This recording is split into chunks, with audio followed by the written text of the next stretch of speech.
Breaking news చూస్తున్నారు. ఉగ్రవాద సంస్థ అయిన జైషే మొహమ్మద్ కి ఒక పెద్ద షాక్ తగిలింది.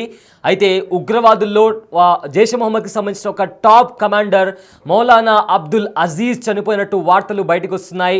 అయితే అబ్దుల్ అజీజ్ జైషే మొహమ్మద్ లో one of the top commander గా ఇతన్ని పిలుస్తుంటాడు. ఎన్నో ఆపరేషన్స్ కి కూడా ఇతను కీలక పాత్ర పోషించాడు. అయితే జైషే మొహమ్మద్ లోని టాప్ కమాండర్ అయిన మౌలానా అబ్దుల్ అజీజ్ ఈసారి చనిపోయినట్లు కూడా చెప్తున్నారు. గుండెపోటుతో అతను చనిపోయినట్లు కూడా ప్రచారం నడుస్తుంది. కానీ నిజానికి వాస్తవానికి కారణం ఏంటనేది కూడా ఇంకా జైషే మొహమ్మద్ అఫీషియల్గా ప్రకటించలేదు. గుర్తు తెలియని వ్యక్తులు ఎవరైనా చంపేశారా, అటాక్ చేశారా అనే కోణంలో కూడా కొన్ని అనుమానాలు బయటకు వస్తున్నాయి. అయితే జైషే మొహమ్మద్ సంస్థలో అతి క్రూరుడిగా అబ్దుల్ అజీజ్ పేరు ఇప్పటికే చాలాసార్లు వినిపించింది. పంజాబ్ ప్రావిన్స్లోని బక్కర్ జిల్లాకు చెందిన బక్కర్ జిల్లాలో అబ్దుల్ అజీజ్ అక్కడే జన్మించాడు. అక్కడికి సంబంధించిన ఆ ప్రాంతానికి చెందినవాడు. అయితే ఏదైతే మసూద్ అజహర్ అతని హెడ్ క్వార్టర్స్ కూడా ఈ బౌలలాంపూర్ ఏరియాలో ఉంటుంది. పహల్గామ్ ఉగ్రదాడి తర్వాత భారత త్రివిధ దళాలు పాకిస్తాన్లో, అదేవిధంగా పాకిస్తాన్ ఆక్రమిత కాశ్మీర్లో ఉగ్రవాద దాడులు చేసిన తర్వాత ఏదైతే మసూద్ అజహర్కి సంబంధించిన మద్రసా దగ్గర కూడా దాడి చేసింది బౌలలాంపూర్లో. అయితే ఇతను అదే ఏరియాలో అక్కడే ఇతని అంత్యక్రియలు జరుగుతున్నాయన్న వార్త కూడా బయటకు వస్తుంది. అయితే ప్రజెంట్ అతను ఎలా చనిపోయాడు, గుండెపోటు కారణంగానే చనిపోయాడా లేదా ఎవరైనా బయట వ్యక్తులు అతన్ని హతమార్చారా అనే కోణంలో కూడా ప్రజెంట్ వాళ్ళు దానికి సంబంధించి కూడా ఎవరైనా చనిపోయారా అనే అనుమానాలు కూడా బయటకు వస్తున్నాయి. అయితే రీసెంట్గా భారత వైమానిక దాడులు జరిగిన తర్వాత ఎక్కడైతే వాళ్ళ లష్కర్ తోయిబా అదేవిధంగా జైషే మొహమ్మద్కి సంబంధించిన హెడ్ క్వార్టర్స్ ఉన్నాయో అదే ప్లేస్లో అతని అంత్యక్రియలు కూడా జరగబోతున్నట్లు కూడా ఇప్పటికే సమాచారం. అయితే లష్కర్ తోయిబా కమాండర్ అయిన అబూ సైఫుల్లాని కూడా సింధు ప్రావిన్స్లో కొంతమంది గుర్తు తెలియని వ్యక్తులు కూడా కాల్చి చంపేశారు. ఇప్పుడు మరో పెద్ద షాక్ తగిలింది జైషే మొహమ్మద్కి. ఒక టాప్ కమాండర్ జైషే మొహమ్మద్లోని ఒక టాప్ కమాండర్ అయిన మౌలానా అబ్దుల్ అజీజ్ చనిపోయినట్టు కూడా సమాచారం వస్తుంది. బట్ అతని మరణం వెనుక ఎన్నో అనుమానాలు వస్తున్నాయి. ఎందుకంటే గుండెపోటుతో చనిపోయాడా లేదా ఎలాగైతే సైఫుల్లాను లష్కర్ తోయిబాకి సంబంధించిన కమాండర్ అబూ సైఫుల్లాను ఎలా అయితే హతమార్చారో అలానే ఇతన్ని కూడా ఎవరైనా చంపేసిన తర్వాత దాన్ని గుండెపోటులాగా చిత్రీకరిస్తున్నారా అనే కోణంలో కూడా ఇప్పుడు కొన్ని అనుమానాలు బయటకు వస్తున్నాయి. అయితే పహల్గామ్ ఉగ్రదాడి తర్వాత భారత్ ఇంకా పాకిస్తాన్ మధ్య హై టెన్షన్ వాతావరణం కొనసాగింది. భారత త్రివిధ దళాలు పాకిస్తాన్ అదేవిధంగా పాకిస్తాన్ ఆక్రమిత కాశ్మీర్ పైన కూడా మెరుపు దాడులు చేశాయి. అక్కడుండే 9 ఉగ్రవాద స్థావరాల పైన కూడా మెరుపు దాడులు చేసి ఆ దాడుల్లో 100కి పైగా ఉగ్రవాదులు కూడా చనిపోయారు.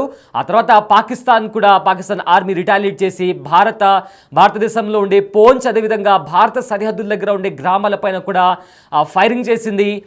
దీంట్లో చాలామంది భారత సైన్యానికి సంబంధించిన సోల్జర్స్ అదేవిధంగా కొంతమంది అమాయక ప్రజలు కూడా చనిపోయారు. ఆ తర్వాత కూడా భారత్ చాలా గట్టిగా సమాధానం ఇస్తూ రిటాలియేట్ చేసింది. పాకిస్తాన్లోని ప్రధాన నగరాలు అదేవిధంగా 9 పాకిస్తాన్కి సంబంధించిన వైమానిక స్థావరాలపైన కూడా దాడి చేసింది. కిరాణా హిల్స్ కావచ్చు, కరాచీ ఇలాంటి ప్లేసెస్లో కూడా వైమానిక దాడులు చేసి అక్కడ ఉండే ఎయిర్ బేసెస్ పైన కూడా దాడి చేసింది. ఆ తర్వాత పాకిస్తాన్లో చాలా కీలక పరిణామాలు చోటు చేసుకున్నాయి. ఆ దాడులు జరిగిన తర్వాత పాకిస్తాన్ ఒక ఫేక్ ప్రాపగాండాను నడిపించుకుంటూ వచ్చింది. మేము భారత్ పైన మేమే పైచేయి సాధించాము అంటూ కూడా చెప్పుకొచ్చింది.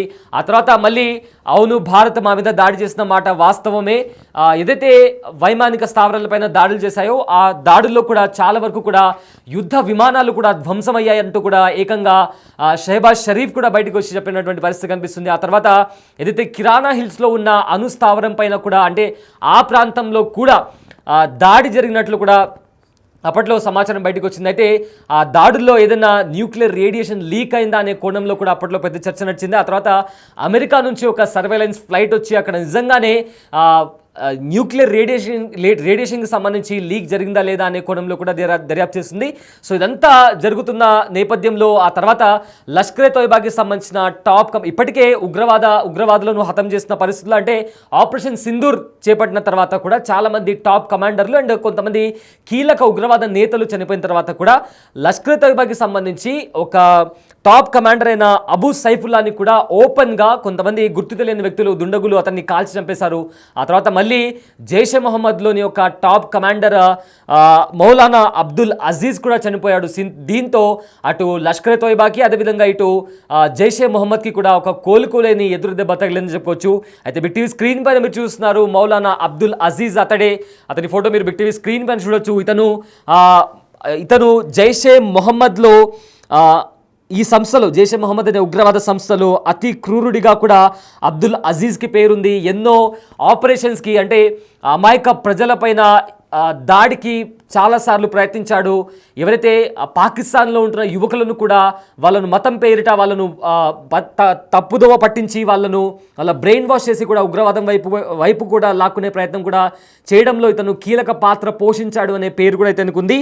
అయితే పంజాబ్ ప్రావిన్స్లోని బక్కర్ జిల్లాకు చెందినవాడు ఈ అబ్దుల్ అజీజ్. సో మొత్తం మీద పాకిస్తాన్లో ఒకవైపు ఏమో అంతర్గత యుద్ధం నడుస్తుంది అటు బలూచిస్తాన్తో, మరోవైపు ఏమో ఇక్కడ ఎవరైతే ఉగ్రవాదులు పాకిస్తాన్ పెంచి పోషిస్తున్న ఉగ్రవాద సంస్థలు జైషే మొహమ్మద్ ఆర్ లష్కర్ తోయిబా కావచ్చు, వీళ్ళకి సంబంధించిన టాప్ కమాండర్స్ ఆల్రెడీ ఆపరేషన్ సింధూర్లో చాలామంది చనిపోయారు.